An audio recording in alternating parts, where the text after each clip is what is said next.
नमस्कार दोस्तों, आपके अपने YouTube चैनल पैरेट एजुकेशन में आपका स्वागत है।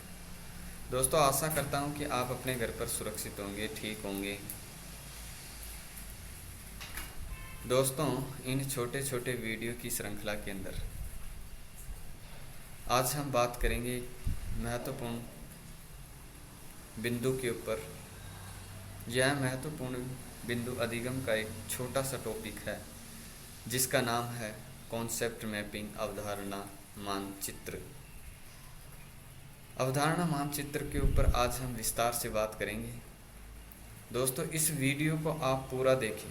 पूरा देखने के ऊपर ही आपके कॉन्सेप्ट क्लियर होंगे, तभी आप समझ पाएंगे कि क्या होता है अवधारणा मानचित्र, क्या होता है कॉन्सेप्ट मैपिंग और क्या होती है इसकी विशेषताएं, क्या होते हैं इसके उपयोग और किस प्रकार से हमारे अधिगम के अंदर यह सहायता प्रदान करता है। जिस दोस्त या भाई या जिस बहन ने अभी तक इस चैनल को सब्सक्राइब नहीं किया है, सब्सक्राइब करें, लाइक करें और दोस्तों को शेयर करें ताकि यह वीडियो अधिक से अधिक विद्यार्थियों तक पहुंच सके। चलो बात करते हैं दोस्तों कॉन्सेप्ट मैपिंग के ऊपर। क्या होता है कॉन्सेप्ट मैपिंग, इसके ऊपर विस्तार से बात करते हैं। अवधारणा मानचित्र कॉन्सेप्ट मैपिंग, इसके प्रतिपादक जोसेफ डिनोवेक, जिन्होंने यह 1977 के अंदर दिया था। 1984 के अंदर इसके अंदर कुछ संशोधन थे। अवधारणा मानचित्र यहाँ पर दोस्तों गोवेक लिखा हुआ, ये टाइपिंग मिस्टेक है, यहाँ पर नोवेक है। वह उनकी टीम द्वारा कर्नेल विश्वविद्यालय में अध्ययन के दौरान दिया गया। अवधारणा मानचित्र के अंदर दोस्तों आगे बात करते हैं। अवधारणा मानचित्र की उत्पत्ति निर्मितवाद से हुई है। यह महत्वपूर्ण लाइन है दोस्तों। क्वेश्चन यहां से भी आता है कि अवधारणा मानचित्र की उत्पत्ति किससे हुई है, तो अवधारणा मानचित्र की उत्पत्ति निर्मितवाद से हुई है। अवधारणा मानचित्र के अन्य नाम,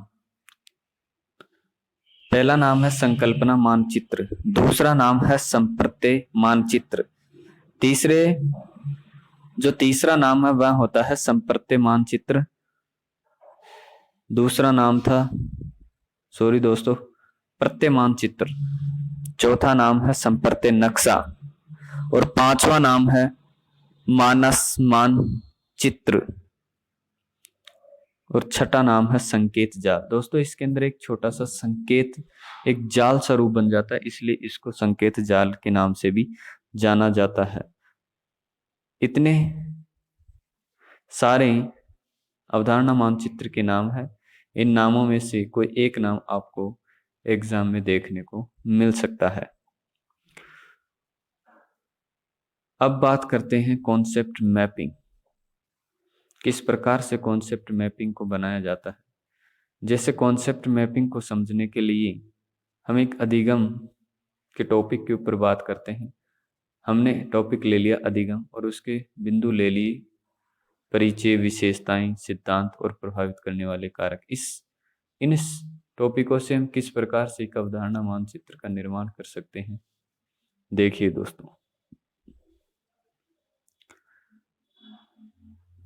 पहले हमारा टॉपिक जो हमारा बिंदु है अधिगम, उसके अंदर बात करते हैं परिचय, विशेषताएं, सिद्धांत और प्रभावित करने वाले कारक। इस प्रकार से ये 1 2 3 4 5 हमारे टॉपिक हो गए। इन टॉपिकों को हम मुख्य टॉपिक से तीर के निशान से, एक लेवल के निशान से, लेवल एरो के माध्यम से हम इन सभी को है जो जोड़ देते हैं। तो एक छोटा सा सिद्धांत, वो छोटा सा एक मैप तैयार हो जाता है। ये जो पूरा का पूरा मैप तैयार हो गया दोस्तों, इसी को कॉन्सेप्ट मैपिंग मैपिंग कहा जाता है या कॉन्सेप्ट मैप कहते हैं। दोस्तों, इसका निर्माण इसलिए किया जाता है ताकि बच्चे के अंदर कम समय के अंदर अधिक ज्ञान और स्थायी ज्ञान बच्चे को सिखाया जा सके, बताया जा सके, उसके लिए कॉन्सेप्ट मैप को बनाया जाता है। दोस्तों, इस कॉन्सेप्ट मैप को हम आगे भी बना सकते हैं, जैसे अधिगम के सिद्धांत। अधिगम के कुछ महत्वपूर्ण सिद्धांत होते हैं, जैसे ईएल थॉर्नडाइक का सिद्धांत, टोलमैन का सिद्धांत, कर्ट लेविन का सिद्धांत, पावलोव का सिद्धांत, वाइगोत्स्की का सिद्धांत। इन सिद्धांतों से हमने एक छोटा सा मैप तैयार कर लिया। अब इन सिद्धांतों के भी कुछ सब टॉपिक्स हो सकते हैं, कुछ उप बिंदु होते हैं, तो इस प्रकार से एक पूरा का पूरा जाल सा बन जाता है। जो ये पूरा जाल हमें प्राप्त हो गया, इसी को कॉन्सेप्ट मैपिंग कहते हैं। नक्शा कहा जाता है इसको, मानचित्र, मैपिंग कह सकते हैं इसको। अब बात करते हैं दोस्तों अवधारणा मानचित्र की विशेषताओं के ऊपर। क्या क्या विशेषताएं होते हैं अवधारणा मानचित्र की? पहली विशेषता है अवधारणा मानचित्र एक द्विआयामी लेखा चित्र है। जी हाँ दोस्तों, अवधारणा मानचित्र एक 2 डायमेंशियल लेखा चित्र है। दूसरे नंबर की जो विशेषता है, यह chart, Venn diagram, flow chart और टेबल आदि के रूप में हो सकता है। दोस्तों, यहाँ पर ये ग्रह नहीं है, ये यहाँ पर यह लिखा हुआ है। अवधारणा मानचित्र चार्ट के रूप में हो सकता है, एक चार्ट के रूप में हो सकता है। वेन डायग्राम जो रीजनिंग के अंदर काम में आते हैं, उनके अंदर उनके रूप में हो सकता है। फ्लो चार्ट के रूप में हो सकता है, टेबल के रूप में हो सकता है। किसी भी रूप में कॉन्सेप्ट मैपिंग हो सकता है दोस्तों। आगे की विशेषता, अवधारणा मानचित्र मूर्त व लेखा चित्रीय उदाहरण है। जी हाँ दोस्तों, अवधारणा मानचित्र मूर्त जो हमें दिखाई देती है उसको मूर्त कहते हैं, जबकि कॉन्सेप्ट जो संप्रत्यय है वह एक अमूर्त है। यह लेखा चित्रीय उदाहरण है। अगली विशेषता है हमारे पास, अवधारणा मानचित्र विभिन्न संप्रत्ययों के सहसंबंधों पर बल देता है। जी हाँ दोस्तों, बहुत सारे कॉन्सेप्टों को आपस में मिलाने के अंदर बहुत महत्वपूर्ण सहायता करता है या उसके ऊपर बल देता है। अगली विशेषता, ये ज्ञान की संरचना को स्पष्ट करने के लिए प्रभावी उपकरण है। जी हाँ, ज्ञान को स्पष्ट करने के लिए प्रभावी उपकरण है। यह समस्या केंद्रित, छात्र केंद्रित दोनों है, विचार और जानकारियों को श्रेणीबद्ध करता है। जी हाँ दोस्तों, ये किसी समस्या के ऊपर केंद्रित होता है, किसी समस्या को लेकर ही कॉन्सेप्ट मैप बनाया जाता है। ये छात्र केंद्र, इसके अंदर छात्र सक्रिय रहते हैं, पूरा ज्ञान ग्रहण कर पाते हैं, इसको छात्र केंद्रित कहते हैं। यह विचार और जानकारी को एक श्रेणी के रूप में व्यवस्थित कर देता है, इसलिए इसको श्रेणीबद्ध संरचना भी कहते हैं, और एक लेबल और तीर के साथ इसको जोड़ दिया जाता है। ज्ञान को संगठित रूप से व्यक्त करता है। जी हाँ, एक ज्ञान को है जो एक पूरे के पूरे संगठन के रूप में उस ज्ञान को एकत्रित कर देता है, भंडारित कर देता है। आगे बात करते हैं कॉन्सेप्ट मैपिंग की उपयोगिता। क्या इसके उपयोग है, क्या इसकी उपयोगिता है? पहली उपयोगिता है इसके अंदर क्रमिक त्रुटियों को समाप्त करने के अंदर। किसी बालक के अंदर यदि क्रम ठीक से नहीं कर पा रहा है या फिर वो अपने कॉन्सेप्ट को ऊपर नीचे कर लेता है, तो उनको है जो एक क्रमिक रूप दे सकते हैं कॉन्सेप्ट मैपिंग के द्वारा। अर्थग्राह्यता को बढ़ाने में उपयोगी।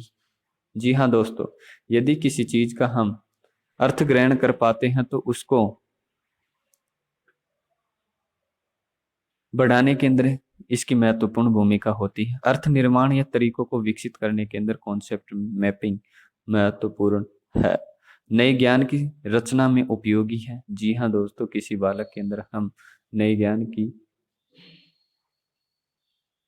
निर्माण करना चाहते हैं तो वहां पर अवधारणा मानचित्र हमारी पूरी तरह से सहायता करता है।